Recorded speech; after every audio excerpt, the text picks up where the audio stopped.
ಮಹಾಗಣಾಧಿಪತಿಯ ನಮಃ. ಶ್ರೀಮಾತ್ರೆ ನಮಃ.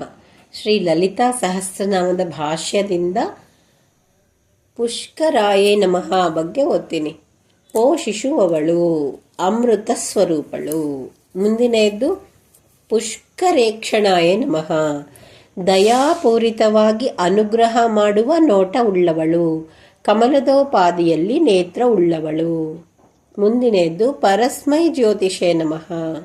ನ ತತ್ರ ಸೂರ್ಯೋ ಭಾತಿ ನ ಚಂದ್ರ ತಾರಕಂ ನೇಮ ವಿದಿತೋ ಭಾಂತಿ ಕುತೋಯಮಗ್ನಿಃ ಎಂಬ ಶ್ರುತ್ಯಾಧಾರದಂತೆ ನಾವು ಕಾಣುವ ಪ್ರಕಾಶಕ್ಕೆಲ್ಲ ಪ್ರಕಾಶ ಕೊಡುವ ಸ್ವಯಂ ಪ್ರಕಾಶವಾದ ಪರಬ್ರಹ್ಮ ಸ್ವರೂಪಿಣಿಯು.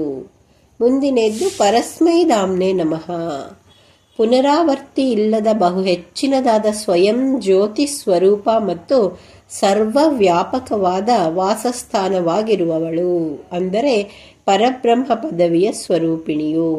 ಈ ತತ್ವಕ್ಕೆ ನ ತದ್ಭಾಸಯ ತೇ ಸೂರ್ಯೋ ನ ಶಶಾಂಕೇನ ಪಾವಕಃ ಯದ್ಗತ್ವಾ ನ ನಿವರ್ತಂತೆ ತಧಾಮ ಪರಮಂ ಮಮ ಎಂಬ ಶ್ರೀಕೃಷ್ಣ ಪರಮಾತ್ಮನ ಭಗವದ್ಗೀತಾ ವಾಕ್ಯವು ಆಧಾರವಾಗಿದೆ.